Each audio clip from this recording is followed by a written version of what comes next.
HB 1521 bans trans people from using their preferred restrooms in all government buildings. This has been signed into law. We talked about this a little while ago, but this has been signed into law by Ron DeSantis. So this bill has been signed into law by Ron DeSantis. It bans anybody who's a trans person from using a restroom with the gender that they identify with. Says it defines your gender as your sex at birth. So if you were at birth female, then that is the bathroom that you will have to use for the rest of your life, regardless if you transition or not. You do not have a choice. And if you don't obey that, even if you present as male, even if you are highly passing as male, after years of being on the hormones and working out and all that stuff, and you have facial hair and all that kind of thing, even if nobody could tell that you weren't born male just by looking at you without a genital inspection or something like that, even if that's the case, you still have to use the female bathroom. And if you get caught, you can go to jail. This applies to prisons, detention facilities, schools, airports, convention centers, stadiums, and any other building that is owned or run by the government. Any type of office building, things like the Department of Motor Vehicles, stuff like that. City Hall, police departments, etc. It forces schools and prisons to create a disciplinary procedures for employees, students, or inmates who violate the law. For other people who are non-employees, it creates a new criminal violation, so it is a first-degree misdemeanor now if a trans person refuses when asked to leave by a government employee of that building. So let's say you are a trans woman and you're not exactly passing as of yet. Say you're still in the middle of transitioning and you go to use the bathroom. Some stuck-up Christian conservative asshole sees you and says you have to leave. Now your options are either leave and piss your pants or get a first-degree misdemeanor, which can land you up to a year in jail. A year in jail for taking the piss in the wrong bathroom. Right. And this is like, so you could be in the middle of doing your business and hey, you have to leave. That means you got to stop right there. Pull up your pants, try not to fucking shit yourself or whatever. Leave. Or else prison. Can you imagine that? You're in prison. Hey man, what are you in for? Oh, I murdered 17 people with an axe. What about you, man? I'm a fentanyl dealer. Right. Drug dealer. I shot 16 people when they were trying to in a drug shootout or whatever. What about you? What are you in for? I was pissing in the wrong bathroom. I mean, this is what it's ridiculous. It's like those jokes about someone going to prison for cutting the label off of a mattress or something. I mean, you'll get like 0 cred on cell block D or whatever for being the wrong bathroom pisser. You're absolutely fucking ridiculous. What is the big fucking deal about trans people in bathrooms anyway? Bathroom doors, they have stalls. It's not like you have to walk in and you're in you see somebody. You're not looking at their genitals to begin with, are you? I try not to. When I'm in the restroom and I'm taking a leak next to someone, my eyes are straight ahead. Right? Isn't that what you're supposed to do? Isn't it kind of rude to look down and check out somebody else's junk? I did not know that was such a big deal. And of course, it's because of a stereotype, of course, because they're doing it to protect the little children. because they don't want, rapists and molesters and crap like that, which is just, it's another stereotype that all non-straight people are child molesters. There's no truth to that at all. Gay people are attracted to adults who are of the same sex. That's what they're attracted to. They're not attracted to children. They're attracted to adults. Okay, that is not part of, the whole. It's a stereotype. It's a very, very bad and evil stereotype, just there to demonize people so that you don't feel bad about taking away their rights. It has zero basis in fucking reality, right? Especially when it comes to trans people. Trans people are not. You're more in danger. Your kid is more in danger. I mean, like, me personally, I would feel more scared of leaving my child alone with, like, a priest or a pastor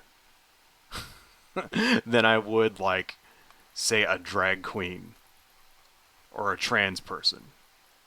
I mean, just looking at, the pure numbers there, I just don't understand the bathroom thing. It's like, whose business is it of yours where I decide to take a shit? I'm not even a trans person. I'm not even gay. But it pisses me off because it's not right. It's not right. These people are basically being treated as second-class citizens, is what they are. They're the target of hate and bigotry. And if we allow this to stand, it's like, first they take it away for them, then they take it away for you, right? If some of us are not equal, then none of us are equal. Put it that way. If some of us don't have rights, then none of us have rights. If they can take it away for them, they can take it away for you. You wouldn't say, like, everybody has freedom of speech except for these guys over here. No. That's not how it works. Right? Because if you don't have that, because their rights are called rights for a reason, because you have them automatically, because it's a right. This is why people, like, say, for example, the ACLU defends Nazis and white supremacists. Because they have rights to say their shit too. Doesn't mean that what they say is right or correct or that you should celebrate it.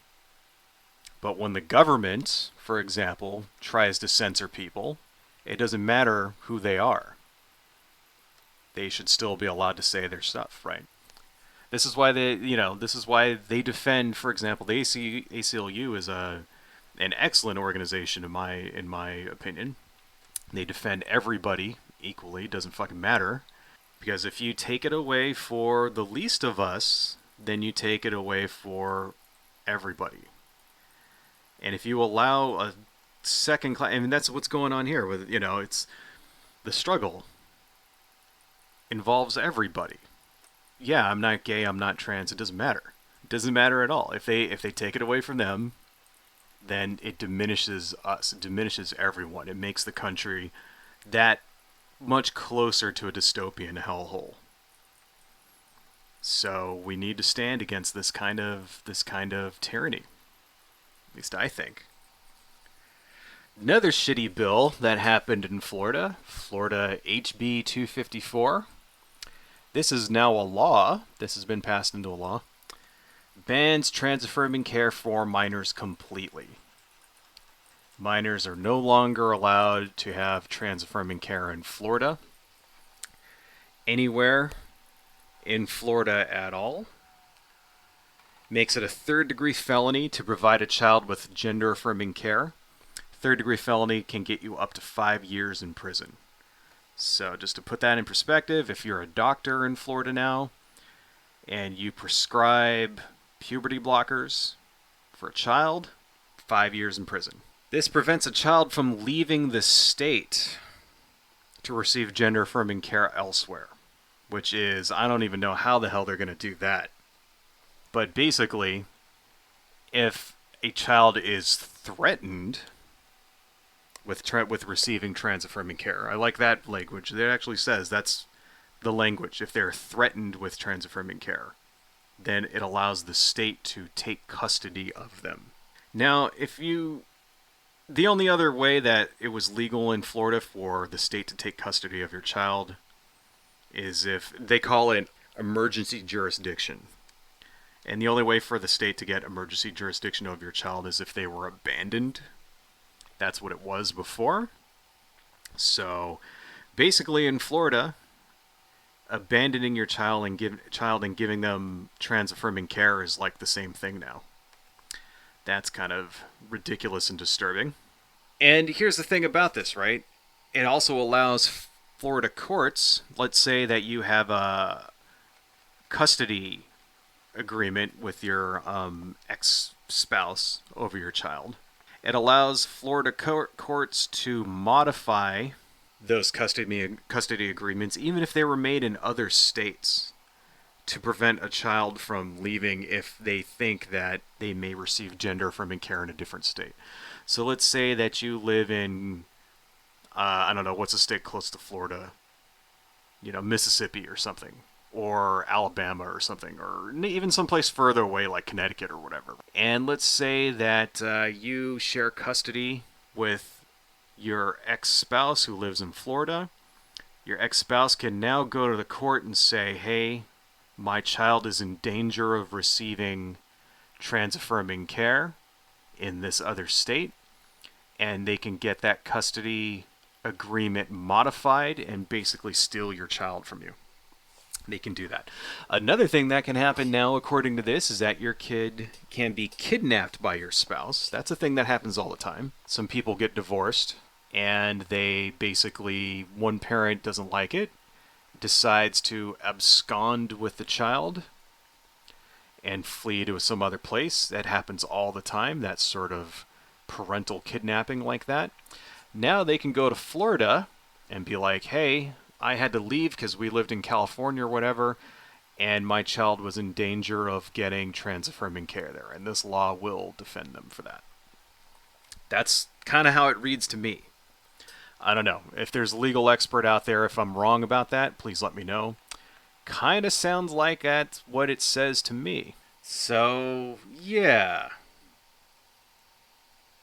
That basically allows the state to kidnap someone's child.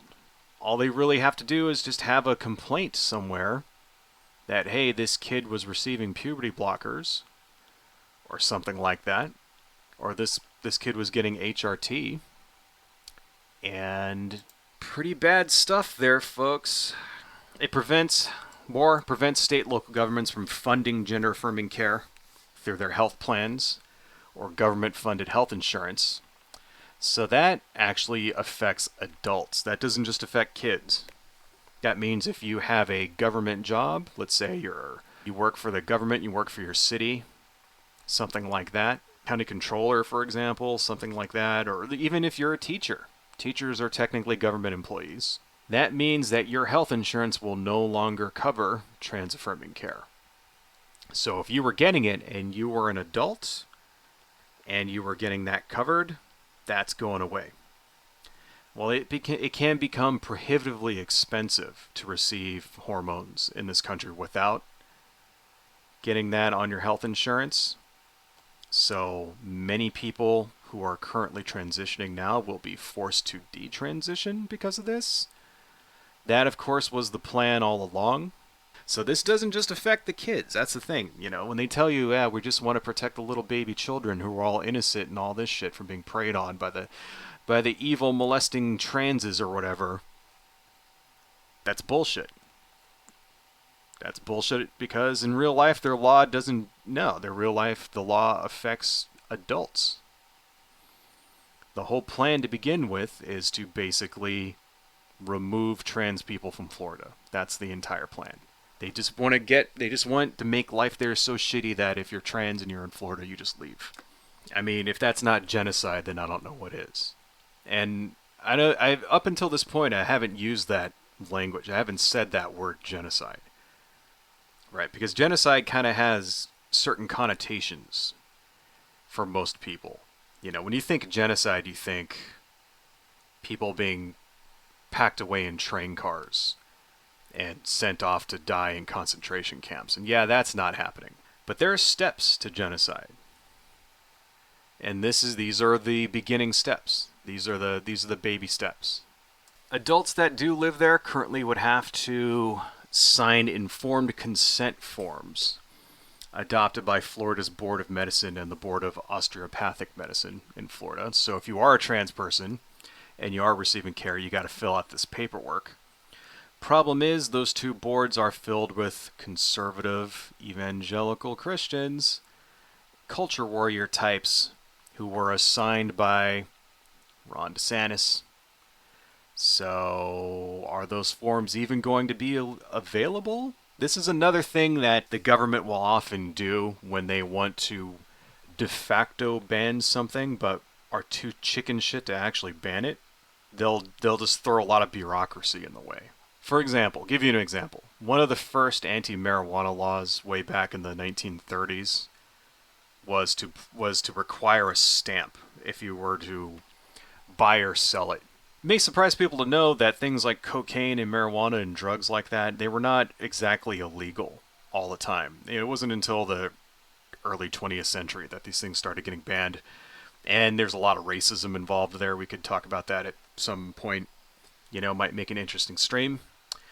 When it came to marijuana, one of the earliest laws was that in order to sell it, or even to possess it, you had to have a certain form. It was a certain stamp that the Department of Agriculture would give out. That was the law. And then what did they do? They just never gave out that stamp. So it became de facto illegal for anybody to actually possess it because they didn't have the right paperwork, right? Technically, it wasn't illegal. Technically, there was no prohibition on it. But that's just a way for them to get around it, right? That's what this is, saying that, hey, you have to fill out this form in order to keep receiving CRT or whatever. You have to fill out this consent form. Then what they're going to do is they will not make that consent form very easy to get, if at all. You'll have to jump through all kinds of fucking hoops. It won't just be like you go to a website and download it. That's not going to happen. You'll have to go through all these fucking hoops, if they even have them to begin with. I would not be surprised if at some point we find out that they just never even made these forms, and just that way nobody could ever get them. I would not be surprised about that at all. So, it also makes it against the law for anyone other than a doctor to prescribe or perform gender-affirming care. So that means if you get HRT from somebody besides a doctor, that's against the law. That person can go to jail for 5 years. This, I think, it sounds to me that this provision is put in there to target activists. Because one thing that activists are talking about, for example, is providing things like hormones through other methods, through other channels. And I think that's really designed to stop that, saying, hey, if you show up over the border, if we find out that you're smuggling in hormones to people and giving it to them, and you're not a doctor, then you'll go to jail for 5 years. First degree misdemeanor, not a third degree misdemeanor. So yeah, you will get a year in jail. So if you're an activist and you are providing people with hormones in Florida and you're not a doctor, you're in jail. It's straight up genocide. It is. It really is genocide. This is the beginning steps of genocide. It's not being done to protect children at all. It's on ideological lines, right?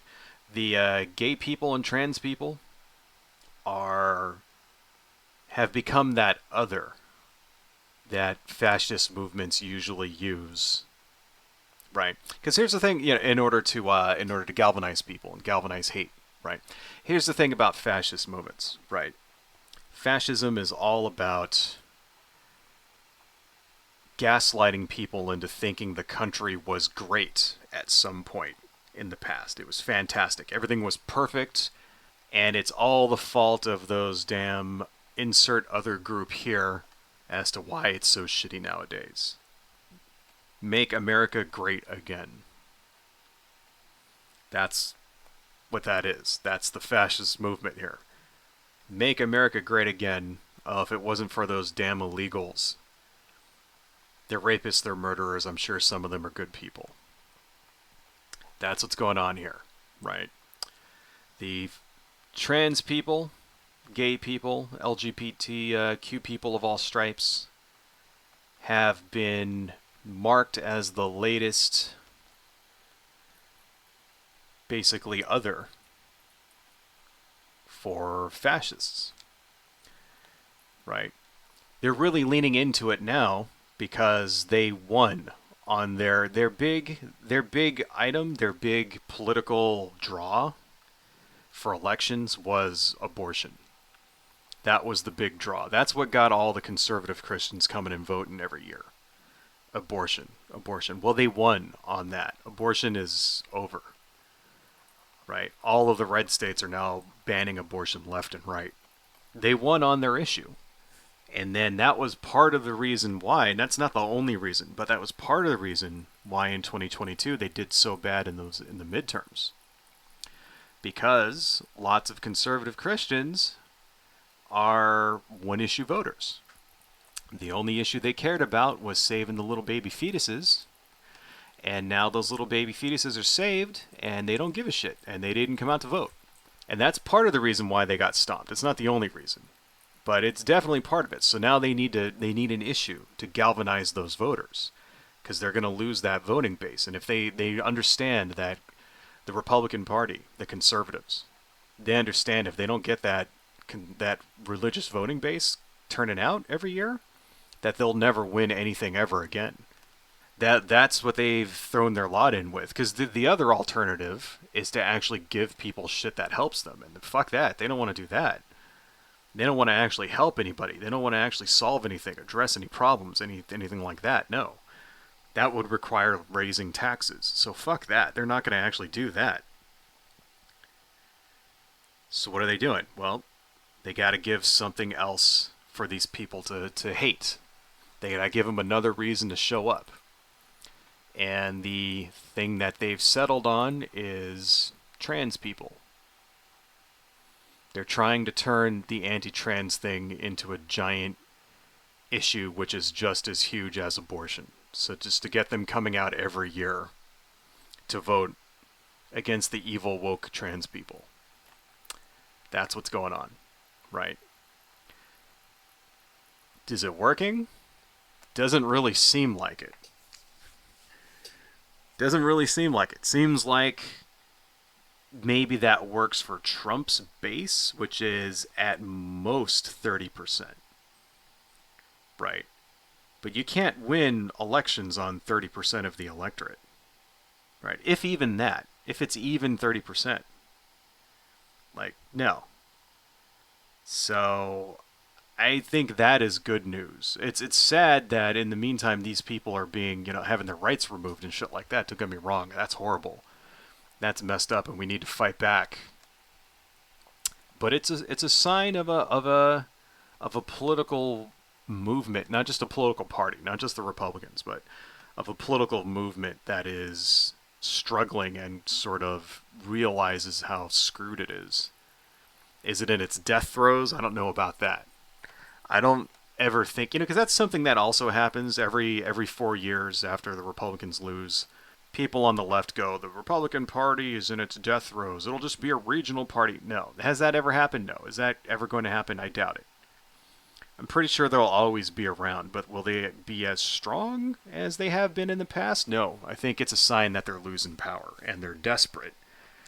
They're desperate to get people out there at those voting polls, because they know that they don't have a very good chance in the coming future if they don't. So it's not hopeless. I guess that's what I'm trying to say. It's not hopeless. Get out there, vote, protest, right? Make your voices heard, spread the word, vote, vote, vote, fight back, right? If you don't do anything, it'll never change. So fight back in any way that you can, using all of the tools at your disposal. Protesting, direct action, electoral politics, all of it. It's the only way that our country will ever truly be free. Because if they're not free, we're not free. Hello folks, if you like what I do and you want to support the channel, please consider buying something from my Etsy shop, supporting me on Patreon. liking and subscribing, and checking me out across my social media links listed below. Thank you all so much, and see you next time.